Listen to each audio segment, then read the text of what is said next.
परिचय।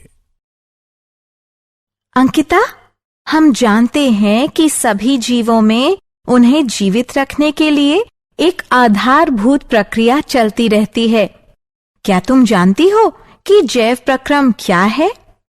हाँ, किसी भी जीव में होने वाली वह आधारभूत प्रक्रिया जो उसे पृथ्वी पर जीवित रखती है, जैव प्रक्रम कहलाती है।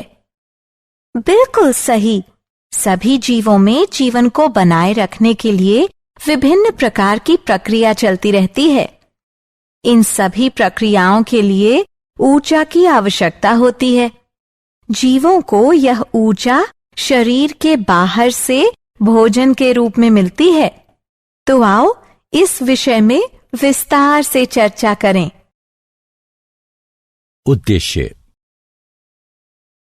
इस पाठ के अंत में आप निम्न करने में सक्षम हो जाएंगे: जैव प्रक्रम का वर्णन करना, जैव प्रक्रमों के प्रकारों को पहचानना, पोषण को समझना, विषमपोषी पोषण को समझना, विषमपोषी पोषण के प्रकारों की पहचान करना, विषमपोषी पोषण के प्रकारों को समझना, पौधों में पोषण को समझना, प्रकाश संश्लेषण की प्रक्रिया को समझना, पौधे जल और कार्बन डाइऑक्साइड कहां से प्राप्त करते हैं इस बात का पता लगाना, प्रकाश संश्लेषण के महत्व को समझना।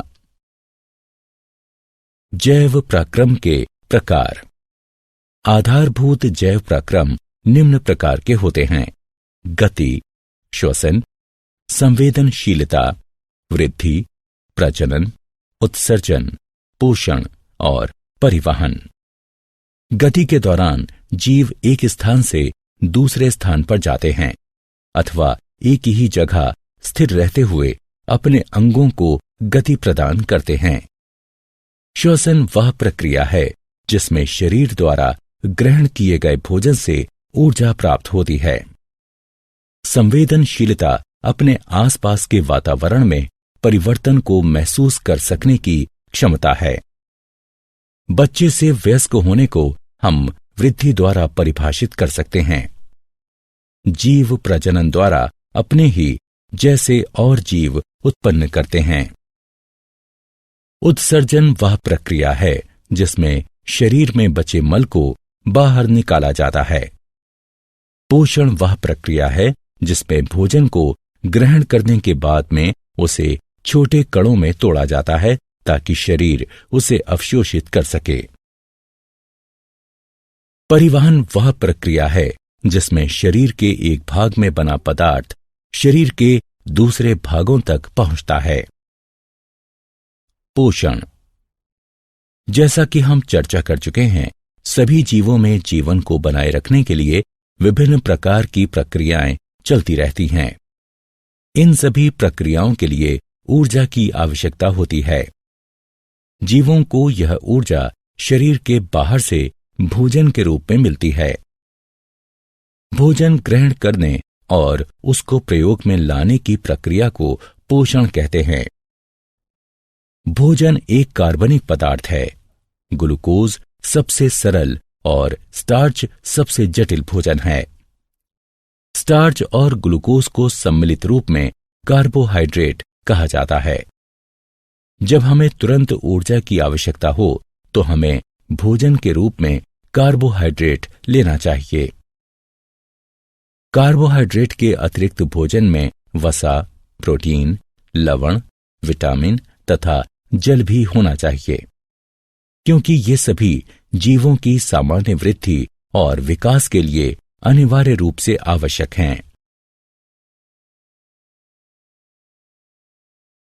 पोषण के साधन। किसी जीव द्वारा भोजन को प्राप्त करना उस जीव के पोषण का साधन होता है। तत्वों और ऊर्जा की सामान्य आवश्यकता सभी को होती है, लेकिन सभी में इसकी पूर्ति अलग अलग तरह से होती है। इसीलिए हर जीव के पोषण का ढंग अलग होता है। भोजन प्राप्त करने के ढंग के आधार पर जीवों को मुख्यतः दो समूहों में विभाजित किया गया है: स्वपोषी एवं विषमपोषी।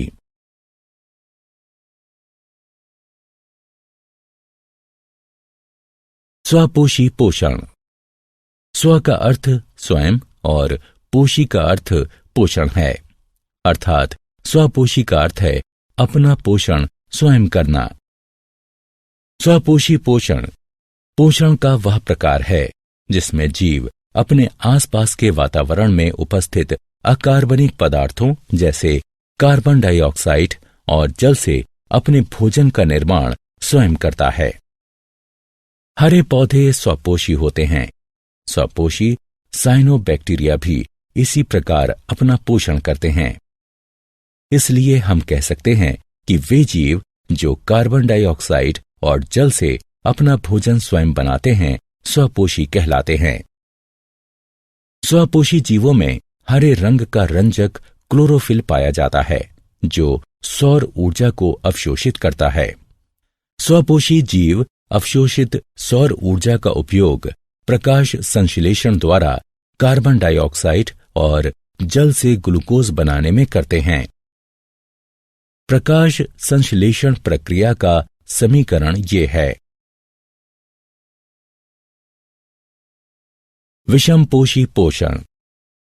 विषम का अर्थ अन्य और पोषी का अर्थ पोषण है, अतः इसका अर्थ है अन्य स्रोतों से अपना पोषण करना। विषमपोषी पोषण पोषण का वह प्रकार है जिसमें जीव अपने आसपास के वातावरण में उपस्थित अकार्बनिक पदार्थों जैसे कार्बन डाइऑक्साइड और जल से अपने भोजन का निर्माण नहीं कर सकता और अपने अपने भोजन के लिए दूसरे जीवों पर निर्भर रहता है। अधिकतर जीवाणुओं, कवक और पशुओं में इसी प्रकार का पोषण होता है।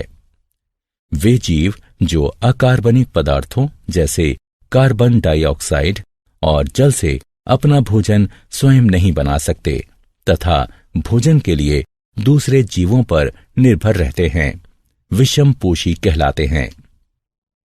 विषमपोषी वह उपभोक्ता है जो अपने भोजन के लिए दूसरे जीवों पर निर्भर रहता है। विषमपोषी अपने भोजन के लिए स्वपोषी जीवों और दूसरे विषमपोषी जीवों पर निर्भर रहता है। विषमपोषी पोषण के प्रकार। विषमपोषी निम्न 3 प्रकार से अपना भोजन प्राप्त करते हैं: मृतजीवी, परजीव, होलोजोइक। मृत का अर्थ नष्ट हो चुका और जीवी का अर्थ आश्रित है, अर्थात ये वो पोषण है जिसमें जीव पोषण के लिए नष्ट हो चुके कार्बनिक पदार्थों जैसे सड़ा हुआ पौधा अथवा मृत पशु पर आश्रित रहता है। जैसे कवक तथा बहुत से जीवाणु मृतजीवी होते हैं। पर का अर्थ दूसरों पर और जीवी का अर्थ आश्रित है। परजीवी वह जीव होता है जो वृद्धि, भोजन और आश्रय के लिए किसी दूसरे जीव पर निर्भर रहता है, लेकिन अपने पोषक की उत्तरजीविता में कोई सहायता नहीं करता, जैसे प्लाज्मोडियम, कुस्कुटा, फीता कृमि इत्यादि। होलों का अर्थ ठोस पदार्थ और जोइक का अर्थ पशु है, अर्थात ये वो पोषण है जिसमें भोजन के रूप में जटिल कार्बनिक पदार्थों का अंतर्ग्रहण किया जाता है, जैसा कि सभी पशु करते हैं, जैसे मनुष्य, श्वान, मवेशी, अमीबा।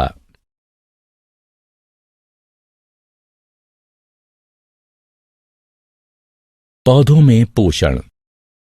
हम पहले ही चर्चा कर चुके हैं कि हरे पौधे स्वपोषी होते हैं और प्रकाश संश्लेषण द्वारा अपने भोजन का निर्माण करते हैं।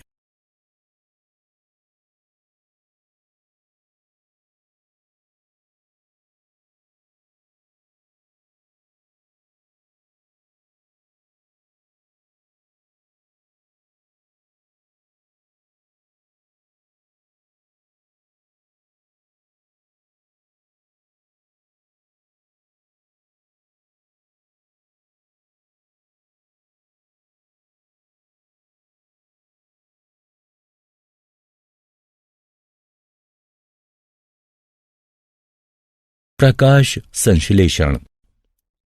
प्रकाश का अर्थ सूर्य का प्रकाश और संश्लेषण का अर्थ निर्माण है। अतः प्रकाश संश्लेषण का तात्पर्य सूर्य के प्रकाश की सहायता से भोजन का निर्माण है।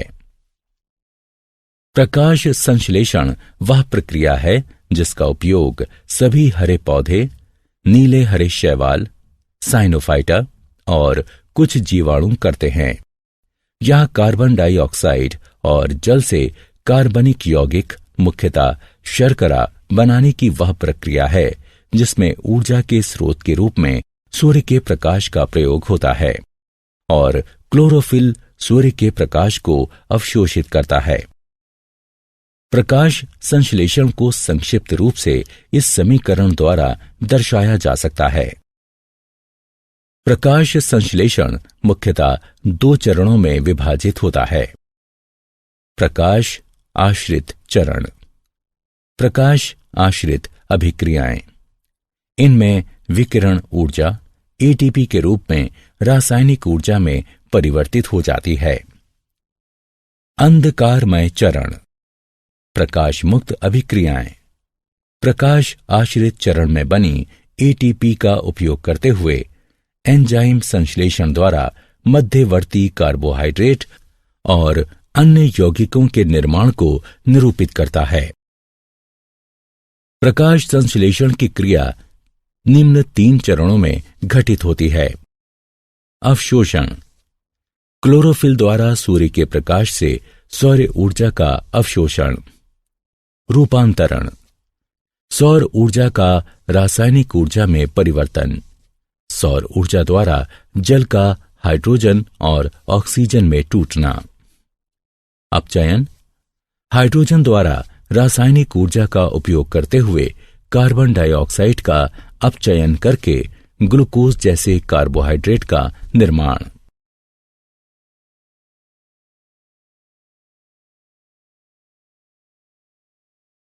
कार्बन डाइऑक्साइड का अंतर्ग्रहण। कार्बन डाइऑक्साइड वायु स्टार्चन में ही उपस्थित है। हरे पौधे पत्तियों की सतह पर उपस्थित सूक्ष्म छिद्रों की सहायता से वायु से कार्बन डाइऑक्साइड लेते हैं। ये सूक्ष्म छिद्र रंध्र कहलाते हैं। कार्बन डाइऑक्साइड रंध्रों के द्वारा पत्तियों में प्रवेश करती है। प्रत्येक रंध्रीय छिद्र एक जोड़ी द्वार कोशिकाओं से घिरा होता है। ये द्वार कोशिकाएं रंध्रों के खुलने और बंद होने को नियंत्रित करती हैं। द्वार कोशिकाओं में जब जल प्रवेश करता है तो वो फूलकर वक्र हो जाती हैं, जिस कारण रंध्र खुल जाते हैं। दूसरी ओर जल जब द्वार कोशिकाओं से बाहर निकलता है तो वो सिकुड़कर सीधी हो जाती हैं और रंध्र बंद हो जाते हैं। जैसे ही रंध्र खुलते हैं, वायुमंडलीय कार्बन डाइऑक्साइड उनमें प्रवेश करने लगती है।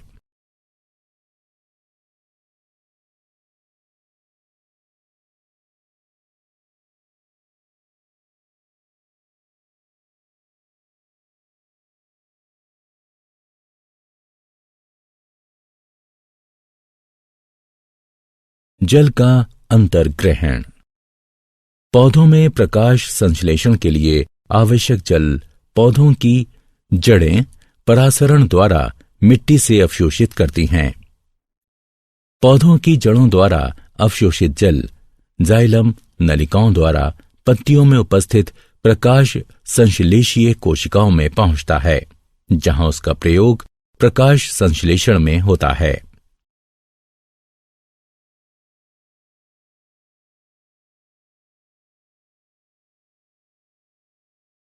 प्रकाश संश्लेषण का महत्व। प्रकाश संश्लेषण कई कारणों से महत्वपूर्ण है, जिनमें से कुछ प्रमुख कारण निम्न हैं। हरे पौधे प्रकाश संश्लेषण की सहायता से कच्चे माल के रूप में मात्र कार्बन डाइऑक्साइड और जल का उपयोग करके भोजन का निर्माण करते हैं, इसलिए ये पृथ्वी पर जीवन बनाए रखते हैं। प्रकाश संश्लेषण की प्रक्रिया में ऑक्सीजन का उत्सर्जन होता है, जो पशुओं और मनुष्यों के लिए आवश्यक है। जीवाणुओं को भी श्वसन के लिए इसकी आवश्यकता पड़ती है। ईंधन के जलने में ऑक्सीजन की आवश्यकता पड़ती है। जीवाश्म ईंधन जैसे कोयला, तेल और प्राकृतिक गैस, ये सभी संरक्षित सौर ऊर्जा हैं जो करोड़ों वर्ष पहले प्रकाश संश्लेषण द्वारा बनाए गए थे।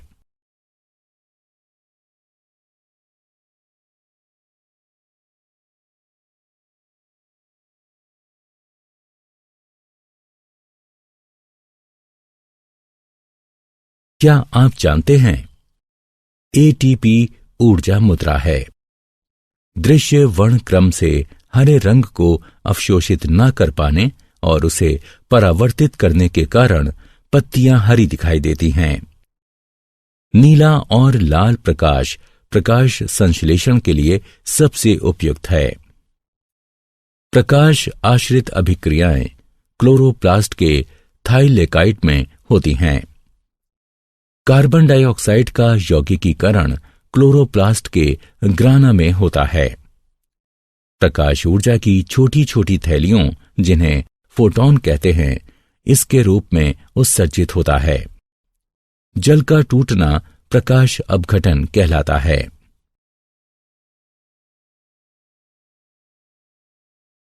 सारांश। आइए हमने जो कुछ सीखा है उसे संक्षेप में दोहराएं। जीवित रहने के लिए प्रत्येक जीव को विभिन्न ऊतकों की प्रत्येक कोशिका में ऑक्सीजन, जल तथा भोजन की आवश्यकता पड़ती है। जीवन को बनाए रखने के लिए अनिवार्य रूप से आवश्यक विभिन्न प्रक्रियाएं जैव पराक्रम कहलाती हैं।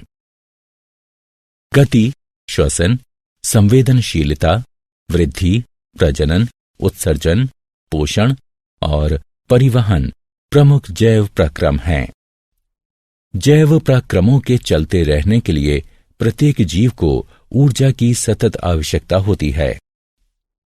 जीवों द्वारा पोषक तत्वों के अंतर्ग्रहण, उनके उपयोग, साथ ही श्वसन के कारण ही ऊर्जा मुक्त होती है। पोषण के प्रकार के आधार पर जीवों को स्वापोषी और विषमपोषी इन दो समूहों में बांटा जा सकता है। स्वपोषी पोषण में जीव बाह्य ऊर्जा स्रोत जैसे सौर ऊर्जा का प्रयोग करते हुए सरल अकार्बनिक पदार्थों से उच्च ऊर्जा युक्त जटिल कार्बनिक पदार्थ बनाते हैं। विषमपोषी पोषण में जीव दूसरे जीवों द्वारा निर्मित जटिल पदार्थ का अंतर्ग्रहण करता है।